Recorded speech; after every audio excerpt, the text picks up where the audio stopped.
अच्छा जी, बिस्मिल्लाहिर्रहमानिर्रहीम। ये जो प्रैक्टिकल है इसकी स्टेटमेंट देख लेते हैं। इसमें we have to determine resistance of voltmeter by graphical method. अच्छा जी, वोल्ट मीटर की जो रेजिस्टेंस है वो कितनी होनी चाहिए? अगर मैं एक आइडियल वोल्ट मीटर की बात करूँ तो इसकी रेजिस्टेंस होनी चाहिए इनफिनिट। लेकिन क्योंकि हम अगर वैसे देखें जनरली आइडियल, तो ऑब्वियसली डेली लाइफ में, रियल लाइफ में अचीव नहीं हो सकता।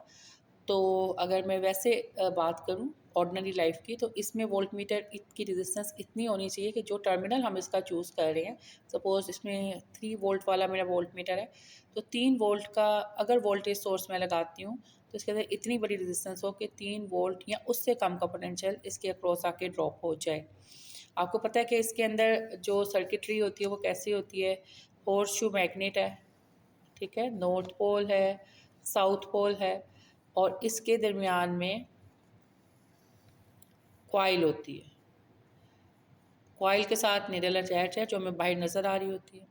तो इसके दोनों टर्मिनल्स पर जितना ज़्यादा पोटेंशियल डिफरेंस प्रोड्यूस होगा उतना ज़्यादा ये कॉइल रोटेट करेगी, और जितना कम पोटेंशियल डिफरेंस प्रोड्यूस होगा उतना ये काम रोटेट करेगी। तो पोटेंशियल डिफरेंस प्रोड्यूस करवाने के लिए इसमें एक हाई रेजिस्टेंस होनी चाहिए। इतनी ज़रूर होनी चाहिए कि जितने पोटेंशियल का ये डिज़ाइन किया गया है वो पोटेंशियल इसके वो या उससे कम का पोटेंशियल इसके क्रॉस आए तो ड्रॉप हो जाए। अच्छा, अब इसका करने का तरीका क्या है कि हमने सबसे पहले जो है ये कनेक्शन लगाना है। इस कनेक्शन में हमारे पास 3 वोल्ट का सेल है, ये डबल सेल है 3 वोल्ट का। इसके साथ हाई रेजिस्टेंस बॉक्स है, की है और वोल्ट मीटर है। कनेक्शन में कुछ भी मुश्किल नहीं है, बस पॉजिटिव और बैटरी के पॉजिटिव से अटैच होना चाहिए, वोल्ट मीटर का नेगेटिव बैटरी के नेगेटिव से, आइदर डायरेक्टली और आइदर इनडायरेक्टली। अच्छा जी, अब मैं सर्किट की तरफ आपको लेके जाती हूँ। अच्छा, इसमें दूसरी चीज़ जो हमने रीडिंग लेनी है, एक रेफरेंस होता है, तो हमारा यहाँ पे रेजिस्टेंस रेफरेंस है। सो सबसे पहले हम लेंगे 0 रेजिस्टेंस पर, फिर 500 करके इसको इंक्रीज़ करते जाएंगे। 500, 1000, 1500, 2000, 2500 एंड 3000। इस तरीके से हमने 6 रीडिंग लेनी है। तो पहले आपको सेटअप दिखाते हैं, रीडिंग लेते हैं, फिर आगे आपको बताते हैं कि इसको कैसे हमने रीडिंग को लेना है। अच्छा जी, ये देखें, ये ऑपरेटर्स का सेटअप हुआ है। इसमें ये देखिए, ये डबल सेल है। डबल सेल का जो पॉजिटिव है इस पर सेल के ऊपर लिखा भी होता है, ठीक है, कि मैं इसको आपको रोटेट करके दिखाती हूँ। ये देखिए, ये यहाँ पे ये पॉजिटिव लिखा हुआ है। अब ये पॉजिटिव टर्मिनल से की अटैच है, की के साथ वोल्ट मीटर का पॉजिटिव, वोल्ट मीटर के नेगेटिव से रेजिस्टेंस बॉक्स, ठीक है। और यहाँ पे देखेंगे सेल का नेगेटिव है, तो सेल का नेगेटिव रेजिस्टेंस बॉक्स के थ्रू वोल्ट मीटर के नेगेटिव में जा रहा है, ठीक है। ये सारा ऑपरेटर्स का सेटअप हो गया। एक सिंपल सा लूप है जिसमें ये सारी चीज़ें लगी हुई हैं, ठीक है। अब सबसे पहले जिस वक्त मेरे फर्स्ट रीडिंग है कि 0 रेजिस्टेंस है और उस वक्त कोई रेजिस्टेंस अप्लाई नहीं करनी है, तो हमें एक ये मेक श्योर कर लेना है कि कोई हमारी रेजिस्टेंस यहाँ पे लूज़ ना हो। एक दफ़ा हम सबको करके देख लेंगे कि कोई लूज़ तो नहीं, क्योंकि अगर रेजिस्टेंस लूज़ होगी तो लीकेज होगा करंट का और रेजिस्टेंस सही से अप्लाई नहीं होगी। तो इस वक्त मैं कह सकती हूँ कि मेरी जो रेजिस्टेंस है वो 0 है। अब 0 रेजिस्टेंस पे मुझे वोल्टेज की वैल्यू देखनी है। मैंने की को क्लोज़ किया, वैसे तो 3 वोल्ट है, लेकिन मेरी जो इस वक्त रीडिंग आ रही है वोल्ट मीटर के ऊपर वो 2.9 आ रही है। ये क्यों 2.9 आ रही है? ऑब्वियसली सेल जब नया होता है तो 1.5 वोल्ट का होता है और थोड़े से यूजेज के बाद उसका कम हो जाती है वैल्यू। तो यहाँ पे ये इसी वजह से 2.9 शो कर रहा है, ठीक है। तो मैंने अपनी फर्स्ट रीडिंग अपनी मेंशन कर लेनी है बुक में कि 3 के ऊपर, 0 के ऊपर मेरी जो वोल्ट मीटर रीडिंग है वो है 2.9। अब इसके बाद आगे जाते हैं। फर्स्ट रीडिंग मैंने 500 ओहम की निकाली।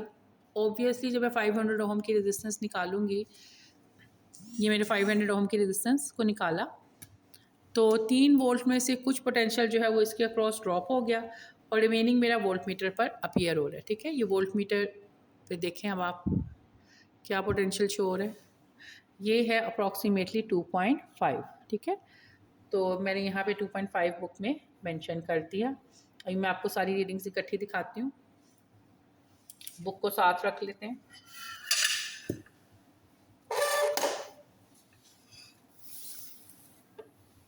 हाँ जी, अब बुक भी आ गई हमारे।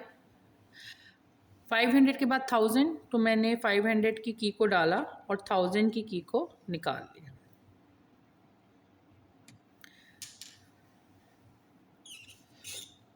ठीक है, और की को निकालने के बाद अब जो मेरी वोल्ट मीटर पे रीडिंग आ रही है दैट इज़ 2.2। ठीक है। रेजिस्टेंस इंक्रीज़ कर रहे हैं तो पोटेंशियल ड्रॉप हो रहा है, सो बेसिकली कुछ पोटेंशियल रेजिस्टेंस के अक्रॉस भी ड्रॉप हो रहा है, तो इसलिए यहाँ पर हमें कम में मिल रहा है। फिर 1500, 1000 प्लस 500, 1500, ये मेरे पास आ गया 2 वोल्ट। 1500 के बाद 2000, तो मैंने 500 का डाल के और 1000 का डाल के, it is almost 1.75।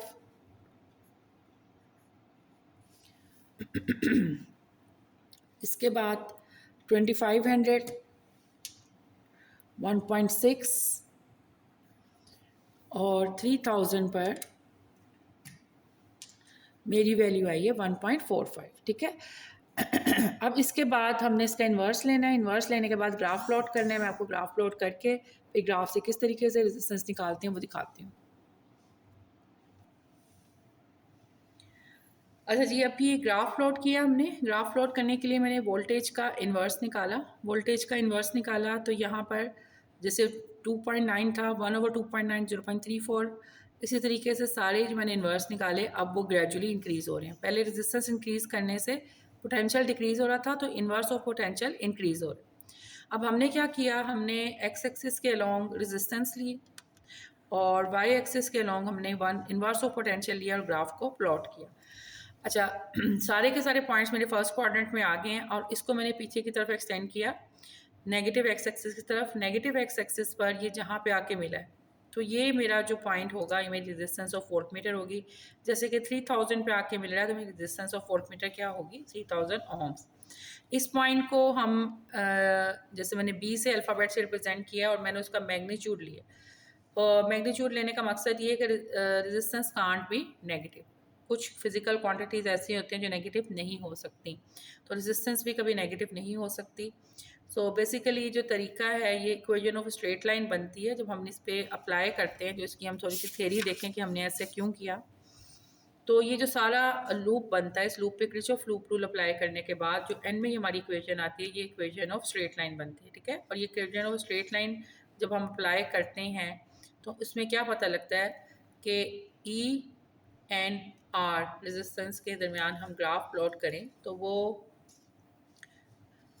Straight line आएगी और उसमें जब 1/v 0 होगा, the resistance of voltmeter will be equals to the resistance applied from resistance box, ठीक है। ये सारी कैलकुलेशन है, ये हमारे सिलेबस का हिस्सा नहीं है, लेकिन फिर भी अगर आप इसको देखना चाहते हैं, समझना चाहते हैं तो आप इसको देख सकते हैं। आसान है ये कैलकुलेशन, ठीक है। तो ये कैलकुलेशन के through equation of straight line निकली और इक्वेशन ऑफ स्ट्रेट लाइन में अगर हम 1/v को 0 पुट करते हैं, यहाँ पे 1/v 0 पुट करें तो हम कह सकते हैं कि ई और ये आर जो है कि कांस्टेंट्स हैं, resistance of voltmeter are constant.